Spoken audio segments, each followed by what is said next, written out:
Gerai, ministrė. Tai iš tikrųjų, kaip žinot, reiškia, mes turėjom dvi alternatyvas. Viena, nieko nekeisti ir palikti situaciją, kokia buvo.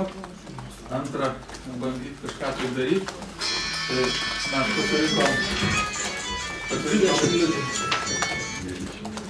mes pasirinkom variantą daryti ir esminis mūsų darymas yra iš vienos pusės mes negriaunam to, kas dabar yra, mes paliekam esamą sistemą. Esama sistema, kuri iš esmės remiasi tuo, kad kylanti iniciatyva, sakykime, taip iš apačios, tai yra bendrijos susitarė, tai iš jų kyla, mes jos nedetalizuojam lieka. Mes dabar kūrėm naują schemą arba sistemą, kurios yra esmė institucija. Įmamės žymiai aktyvesnės pozicijos šitą vietą. Mes atrenkam pagal seną tą variantą, bet mes atrenkam vykdys tą renovavimo procesą. Šitokia schema jau šiandien iš esmės veikia Ignalinoje ir mes manom šitą visą dalyką perkeliam. Iš karto jau dabar šiandien mes pradėję esam su savivaldybėm, reiškia, duomenų rinkimą apie blogiausius energetiškai pastatus. Turi, man atrodo, dar porą savaičių galutinis terminas. Šiandien mes turime iš 20 savivaldybių virš 600 daugiabučių, kurios jos manytų arba būtų pasiruošusios, reiškia, renovuoti. Ir kartu, kaip aš sakiau, sutartis sudaroma mūsų agentūros, savivaldybės ir parenkamas administratorius tos visos programos, kuris būtų savivaldybės įmonė. Kartu mes darom iš esmės du dalykus. Vienas dalykas tai rengiam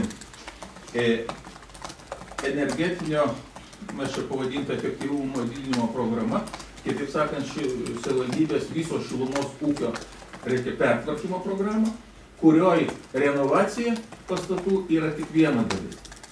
Nes, kaip žinot, jeigu visus pastatus renovuosim, o nerenovuosim, nepertvarkysim viso šilumos ūkio su katilinių galingumais, visais kitais dalykais, tai, reiškia, mes kainos nesumažinsim, prasidės problemos ir panašiai. Bet tam, kad sutaupyt laiko, mes jau pradedam renovaciją. Grubiai kiekvienoj savivaldybėj mes planuojam po 10-15 namų pradėti, tai neturės didelės įtakos visai šilumos sistemai. Ir lygiagrečiai per metus laiko turėtų būti kartu pagal sutartį tarp mūsų agentūros ir savivaldybės patvirtinta savivaldybių šilumos ūkio pertvarkymo programa. Ten turės tarybos atvirtinti ir toliau, reiškia, ilgas laikas. Ir kartu mes jau pradedam tą renovacijos procesą. Atrenkamas, reiškia, įmonė savivaldybės pradeda darbus, tai yra ima paskolą iš Jessicos fondo, skelbia konkursą projektam, statybom pagal viešuosius savivaldybės įmonė, kuri bus administratorius iš šito viso dalyko. Toliau atsako už techninę priežiūrą, visus kitus dalykus ir atlikus visą renovacijos, reiškia, ciklą, toliau jinai atsakinga už pinigų surinkimą ir paskirstimą. Dalis šilumos tiekėjų už šilumą, dalis grįžta per ją kredito dengimui Jessicai. Tai grubiai schema būtų tokia. Mes planuojam pradžioj ir dabar ta, reiškia, mūsų agentūra kuriama. Mes pradžioj manytumėm, kad mums reikėtų jos įkūrimui apie galutiniam variantė apie 4 milijonų litų. Bet kadangi yra sudėtinga situacija šiai akimirkai, tai mes iš ministerijoje darysime reorganizaciją tos pačios būbos ir iš kitų skyrių. Ir iš ministerijos lėšų dabar būtent yra steigiama pati agentūra ir pirminiai jos skyriai miestuose. Kol kas mes planuojam Vilnius, Utena, Kaunas, Klaipėda, Alytus, Šiauliai, kurie eis regioninių principų ir žiūrės šitos regioninius padalinius. Regioniniai padaliniai, inžineriniai sprendimai ir taip toliau. Čia apie tą visą eigą aš trumpai papasakau, mes jau pradėjom rinkti informaciją ministerija dar neįsteigus agentūrai, kiek tik tai jinai įsteigs, darom 3 blokus dabartiniu metu. Organizacinis, tai yra agentūra su visa sistema grįžtant į regionus. Antras dalykas, įstatymų pakeitimo projektai ruošiami, tai yra ruošiam įstatymo ir labai prašysim palaikymo dėl paramos už šilumą. Tiem, kurie nuėmimo, tiem, kurie atsisakys dalyvauti renovacijoje arba manys nereikalingų panašiai. Antras dalykas, dabar yra daug diskusijų apie kokybę, apie, sakykime, firmų bankrutavimą ir visus kitus dalykus. Manau, kad šitoje vietoje mes neturim kitos išeities, kaip eiti draudiminiu keliu. Tai yra, reikės ruošti įstatymo pakeitimus, kad tie pastatai, ypatingai kada mes kalbam apie daugiabučius, reiškia, rangovas draustų tą savo galutinį produktą tam tikram laiko tarpui, kiek pagal statybos įstatymą yra garantija.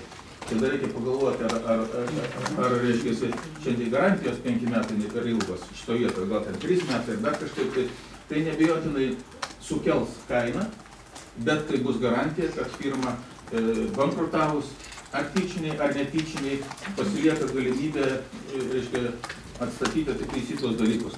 Žinoma, per viešuosius pirkimus, ten sąlygų įdėjimas, patirtis, visi kiti saugikliai, kaip ir normaliai statyboje čia galioja, bet aš manau, kad vis tik tai reikia eiti link draudimo, nepaisant to, kad tai bus brangiau, ir tą reikia tiesiai visiems pasakyti, bet kelias turėtų būti toks.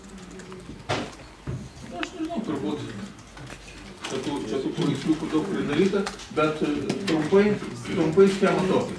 Gal būtų klausimų, aš atsakyčiau. Ačiū ministrė, tikrai matau komiteto nariai kelia rankas. Linas pirmas, po to Darius, po to Gintas. Ačiū gerbiamas ministrė už informaciją, tikrai įdomią, bet keli tokie aspektai, kurie mane domintų.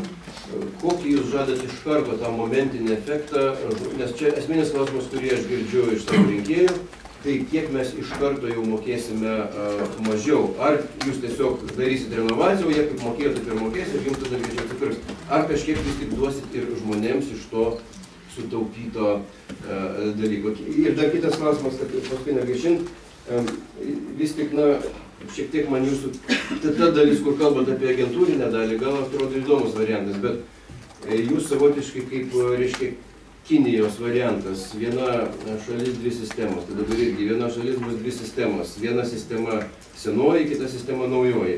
Ar tikrai tai nekiršins žmonių, ar tikrai nekils sumaišties, nes dabar žmonės tai jie nebežino, tai įima paskolas ar neįima, tai ką daryti ir taip toliau. Ar laukti, kol ateis, kol jūs atvyksit namą į tą jau valdišką programą, ar vis tik nereikėtų galvoti apie platesnę, galbūt ir ne taip greitai, bet platesnę ir valdišką programą žmonėm aiškiai pasirinkti.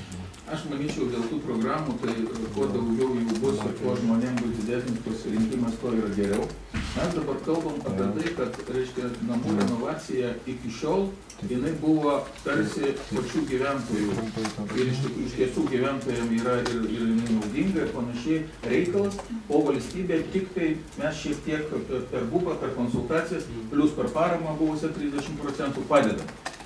Mūsų požiūris, jeigu mes norim tai padaryti tikrai valstybinę programą ir ne žodžiais, o realiai pradėti, reiškia, energetinės nepriklausomybės klausimus, tiksliau mažesnio energetinius poreikio klausimus daryti ir kitus, mes turim sukurti valstybės sistemą ir kad šita sistema dirbtų nepriklausomai nuo to. Nori savivaldybės, nenori, gyventojai labai pasiryžę, nepasiryžę, nes čia yra ir valstybės interesas. Tai yra energetiniai dalykai, tai yra, reiškia, ekonominiai klausimai. Bet 2 sistemų buvimas to neleidžia. Leidžia tik įneša sumaištį. 2 sistemų buvimas neįneša jokios sumaišties, todėl kad mes, kaip valstybė, negalime aprėpti, reiškia, tokio plataus fronto. Bet mes paliekame gyventojams ir sąlygos, ir vienoje ir kitoje bus lygiai tokios pačios. Mes dabar siūlome, sakykime, padidinti paramą paliekamą nuo 30% iki 40%, pridėdami 10% iš klimato kaitos, reiškia, pinigų mes pasižiūrėjom, su sąlyga, tiem namam, kurie iki sekančių metų pabaigos, tai yra porą metų, turės sutartis, rangos sutartis su rangovais. Ir šita sistema... O kontroliuos ir tą variantą. Ir šita sistema galios abiem pusėm. Kontrolė, garantijos, ta prasme, viskas turės būti vienodai. Išskyrus tik tai tą dalyką, kad mes pradžioje čia grąžinimą šilumos siūloma per šilumos kiekį, apie kurį šnekėjote. O šitoj vietoj, reiškia, laisvanoriškai kol kas yra sistema ir mes jos negreunam, yra sistema per pinigus grąžinimas. Tai yra, įmami kreditai žmonių vardu ir jie tos grąžinam. Bet jeigu pasiteisins šita sistema ir pasirodys, kad žmonėm yra tai naudinga, čia yra šiek tiek sudėtingiau, reiškia, laisvanoriškumo principų daromai programai, todėl kad po renovavimo tas renovacijos organizatorius, šiuo atveju savivaldybės įmonė, jinai dar 10 metų turės egzistuoti ir rinkti mokesčius ir panašiai. Šitoj sistemoje šiek tiek sudėtingi, bet gal neatmetu, kad tai įmanoma padaryti. Bet kol kas mes skirsis tik tai šitie pagrindiniai dalykai. Ir šitoj vietoje mes organizuosime tuos namus, kurie mums kaip valstybėje svarbiausia. Vat sako, yra daug problemų. Taip yra daug problemų. Yra galimi avariniai namai, kurių turbūt nereikia. Yra namai, kur, reiškia, socialiniai daug ten būstų ir savivaldybės naudoja. Tai mes šitoj mūsų programą visus tuos statinius, arba kurie yra ten, sakykime, istoriniuose centruose, arba būtai namai, kurie yra mažesni negu 10 būtų ir panašiai. Jie turi pilną galimybę eiti per dabartinių metų esamą programą, tom pačiom sąlygom, bet mes kaip valstybė užsiimam, juos atidėsime į šalį, o užsiimsime tais, kurie iš esmės mažiausiai kelia problemų, duoda patį didžiausią, reiškia, atsiperkamumą, kaštų atsiperkamumo klausimus ir spręsim valstybinius klausimus. Energijos šaltinių arba energetinių resursų sumažinimo ir ekonomikos atgyvinimo. Aš dar klausiu, pirmas klausimas buvo, tai kiek sumažės žmonėm tiem, kur eis pagal betos programą, kiek jie iš karto mokės jau mažiau? Ar jie nemokės mažiau, mokės kiek mokėję? Kada bus sudaryta sutartis tarp administruojančios tą visą dalyką ir su gyventojais, šitoj vietoj turės būti sudaryta sutartis. Sudaryta sutartis, kad gyventojai sutinka mokėti už, sakykime, 90% šilumos kiekį, nepriklausomai nuo to, kad jų namo apšiltinimui reikės 50%. Bet jie turi teisiškai... Kiek 10% duoda žmogui, iš karto... Šiandien preliminariai mes dabartiniu metu yra ruošiami tie poįstatyminiai aktai, tai yra sutartys konkrečiai. Ir čia susidėlios tie procentai. Šiandien mes planuojam, kad tai galėtų būti preliminariai 10-15%. Bet tai būtų ne kainos, o šilumos kiekis. Nes kainos mes... Nu gerai, bet tai vis tiek ryšys yra. Taip yra, bet mes negalim šį kainos nustatyti, o per šilumos kiekį mes planuojam, kad tie pastatai pagal tas techninės charakteristikas, kurias aš išsiuntinėjau savivaldybėm, tai yra 93 metai statyba ir 150 kWh kvadratinio metro apšildymui metam, tai juos renovavus bus sutaupyta šilumos kiekio apie 60%, nu, gali būti šiek tiek vieni į tą, kiti į tą ir panašiai. Tai iš tų 60%, 10% kiekio, sąlyginai, sakykime, gal 15%, pažiūrėsime, kaip ten atrodys, žinai, dar paanalizuosim. Mes padarom mažiau žmonėm, o likus 50% eina kredito padengimui. Ačiū ministrė, Davis. Daug man atsakė. Gerbiamas ministrė, kaip jūs minėjote, kad programos administratorius bus savivaldybės įmonė, nes ne visos savivaldybės turi įmonės, kurios užsiima daugiabučių namų administravimu. Ar tai bus, galės dalyvauti ir privačios kompanijos, dėl būtent administravimo, ar tik tai savivaldybės? Dabartiniu metu mes kalbam su visom savivaldybėm ir tai nebūtinai pastatus administruojanti įmonė. Sakykime, su Šiauliais mes kalbėjome, jie ten turi tokią savivaldybės 100% įmonę, jeigu aš teisingai atsimenu, bendrabutis ar Šiaulių bendrabutis. Reiškia, galų gale idealus variantas, net ir šilumos tinklai, kurie priklauso savivaldybėje, galėtų užsiimti to dalykų. Tik tai tiek, kad čia yra tam tikras antagonizmas, nepaisant jų kalbų, nei vieni šilumos tinklai nenori mažinti šiaip parduodamo šilumos kiekio. Bet šitoj vietoje mes sutartį tarp agentūros ir savivaldybės, mes atrasim savivaldybės siūlomą įmonę ir ta įmonė turėtų būti savivaldybės, todėl kad jos net po renovacijos tas gražinimo visas procesas ten 10 ar 15 metų turės būti. Ir su privačiom įmonėm šitoj vietoje gali būti problema. Todėl pasisakom už tai, kad tai būtų savivaldybės įmonė. Gintas po to... Gerbiamas ministrė, agentūra steigiama prie ministerijos ar prie vyriausybės. Prie ministerijos. Prie ministerijos. Koks jos ryšys bus su savivaldybės šitą įmonę, kuri savivaldybės įmonė organizuos konkursus, kaip aš supratau, jinai praktiškai rinks pinigus ir grąžins, kokie pavaldumai bus tik savivaldybė, ar bus šitai Neabejotinai ta įmonė, kadangi bus savivaldybės ir, sakykime, ar tai bus arba savivaldybės įmonė, arba ten viešoji įmonė, kur savivaldybė, reiškia, turi tai, ta įmonė bus savivaldybės pavaldume. Bet, reiškia, santykį mes sudėliosime sutartį tarp agentūros, savivaldybės ir tos įmonės, kurie administruos. Padarysime tokį. Ir ten bus įsipareigojimai. Ką įsipareigoja savivaldybė, ką įsipareigoja agentūra ir kokie įsipareigojimai šitoje vietoje bus to, vadinkime, viso proceso organizatorius. Ačiū, Arūnas. Aš norėjau pasiklausti dėl daugiabučių namų atrinkimo.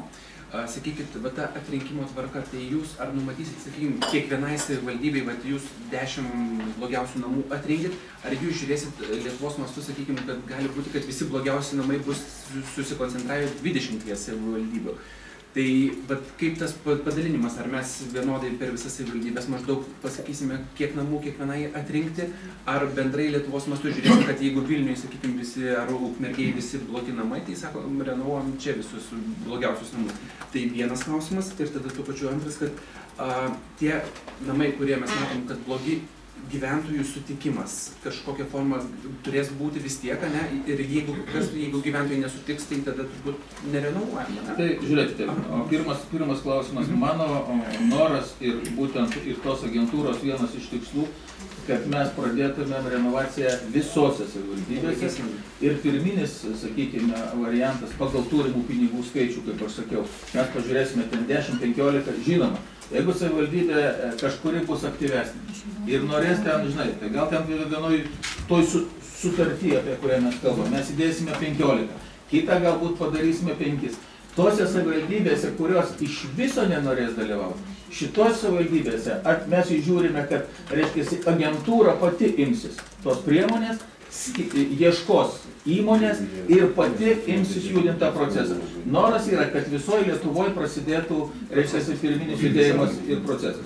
Tai kalbant apie tą. Gyventojų sutikimas ten, sakykime. Gyventojų sutikimą mes paliekam dabartiniu metu esantį, tai yra 50+1 turi pasirašyti, bet tam, kad gyventojai noriau pasirašytų, mes darome tą vadinamą ekonominio suinteresuotumo skatinimą, tai yra, kaip aš sakiau, per paramą. Jeigu pasirodys, kad tas dalykas dar per mažai veikia, aš dabar nenoriu kol kas gąsdinti, mes turime variantų pakeisti įstatymus ir kitus, kad ekonomiškai gyventojui nesirenovuoti būtų nenaudinga. Ačiū, ministrė Raimondas. Gerbiamas ministras, Adelina jau atsakysi, kad aš turiu 2 klausimus. Kaip su savivaldybės sutikimu? Ar visas savivaldybės taip 100% sutinka su šitą programą? Nes teko viešo erdvės skaityti, kad kai kurios jau pradeda kritikuoti. Ir iš to pačio klausimo, kaip ten yra Panevėžy, kad atrado tik 10 namų. Ar ten Panevėžy labai gerai statė tos namus, ar ką? Iš tiesų, žiūrėkite, mes... Dar aš norėjau klausimą. Ir jūs jau čia užsiminėt, o koks bus mechanizmas, jeigu tie gyventojai nesutinka, o namo didžioji dalis sutinka, ir jūs priversite, kad jie nebemokėtų kompensacijos už šildymą.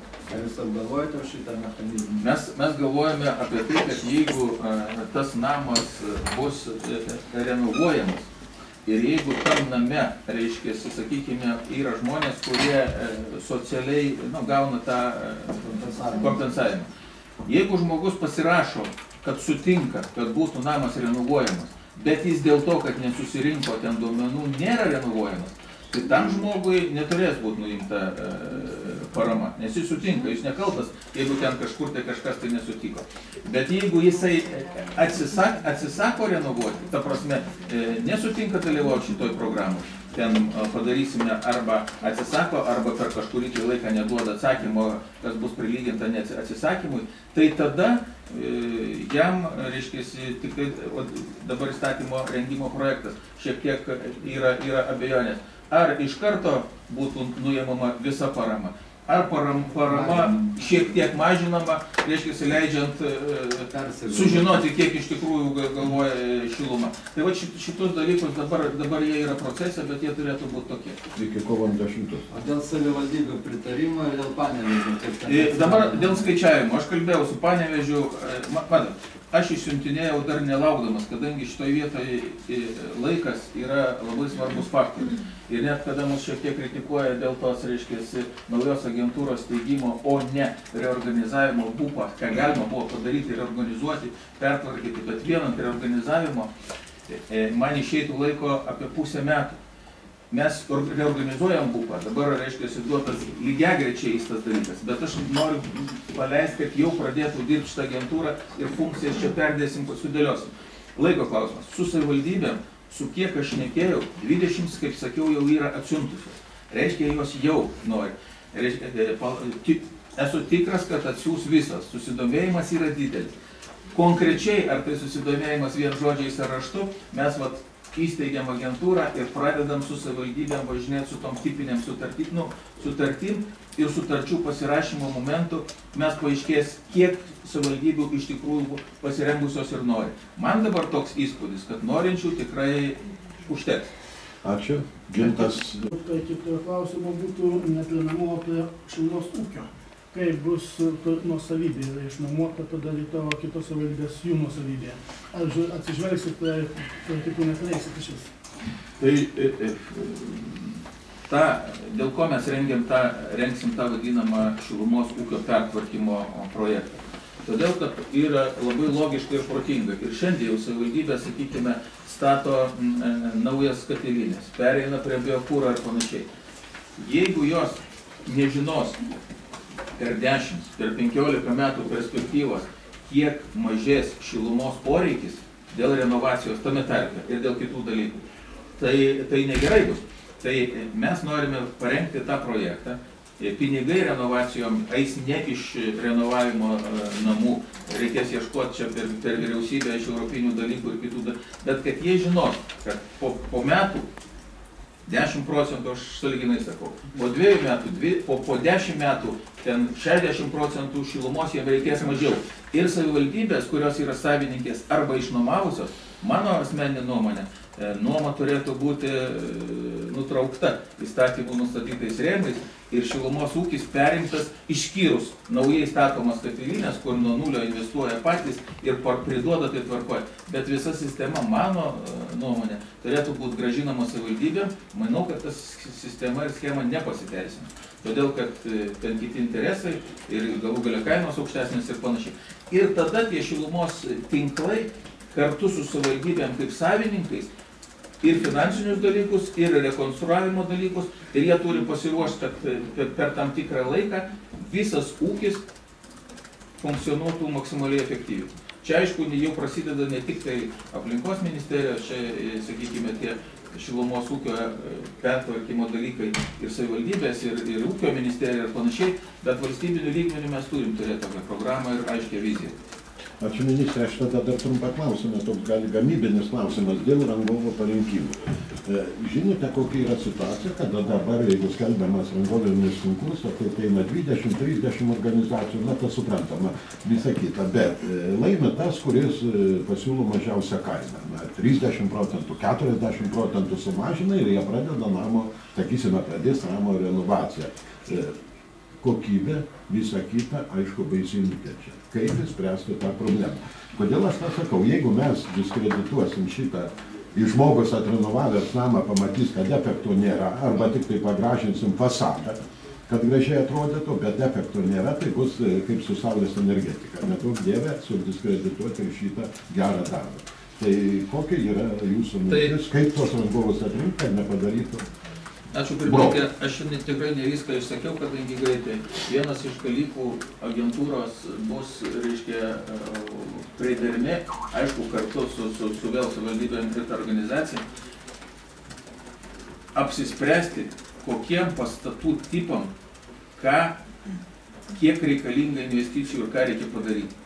Nemanau, kad reikia visus, kaip buvo iki šiol, reiškia, apsiuvinėti vata ir panašiai daryti. Nes mes turime Europos audito, reiškia, rūmų išvadas dėl visuomeninių pastatų, kur yra skandalingi dalykai. Kapitalo atsiperkamumas prasideda vienos savivaldybės kultūros namams renovuotėm po 156 metų. Ką tai reiškia? Tai yra absurdas. Tai yra šitie pinigai europiniai yra skiriami grinai energetiniam efektyvumui didinti. Ir šitoj vietoj mes turim skaičiuoti, kad minimaliai įdedant pinigų gautumėm sąlyginai maksimalų efektą.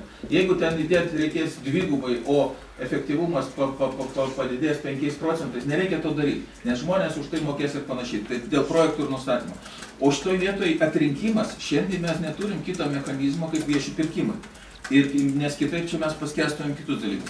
Į viešų pirkimų sąlygas tam tikrus saugiklius reikia sudėti. Ir antras dalykas, kurį aš manau, aš čia su nekilnojamo turto asociacija kalbėjom, būtina pereiti prie, bet tai čia ne tik tai šitiem, iš viso statyboje būtina pereiti prie draudiminio principo. Tai yra, kad statybininkas, laimėjęs, norintis laimėti ir dalyvauja, lygiai kaip šiandien, pavyzdžiui, projektuotojai, draudžia savo galutinį produktą, tai yra projektus, ir jeigu ten kažkas tai atsitinka blogo, tai gali būti pakeičiamas architektas, draudimas grąžina pinigus ir panašiai. Čia irgi yra problemų, ar draudimas užsijims ir panašiai, bet su statyba reikia daryti tą patį.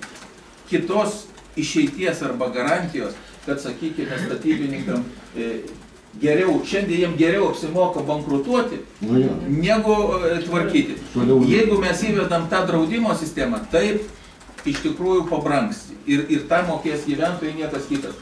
Bet tai bus sistema, jie galės bankrutuoti, nebankrutuoti, iš draudimo gaunamos lėšos gali būti nauji statybininkai ir defektai taisomi. Tai va du dalykai. Prieš suteikdama žodį Linui, ministrė, yra toks anglų posakis, kad ne tiek turtingi, kad pigų daiktą.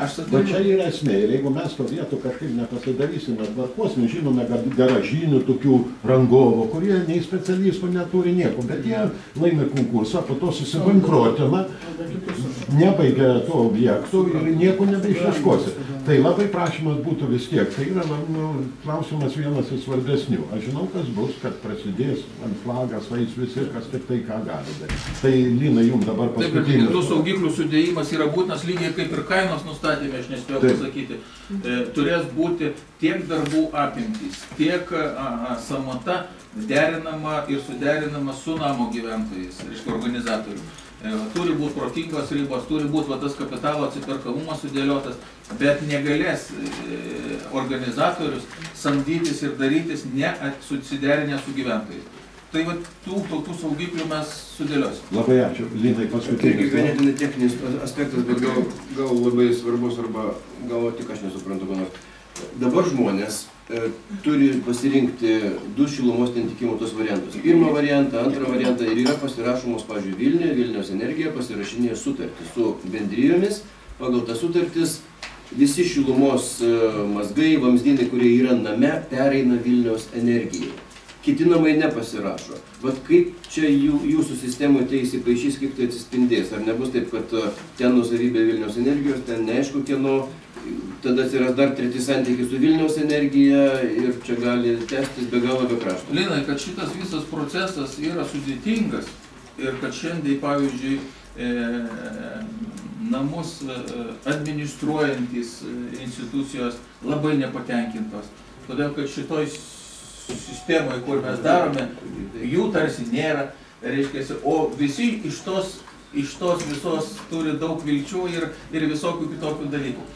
Aš tikrai negaliu atsakyti konkrečių šitą atveju. Pirmom etape dabar, kur mes paleidinėsime, jeigu tik tai iškils nuo to neiškumai, mes atidėsime tos pastatus ir iš tikrųjų reikia sėsti ir susidėlioti. Jeigu šiuo atveju, sakykime, nesutiks, savininkai, kad būtų tas daroma, tai reiškia nedarysime kaip valstybė.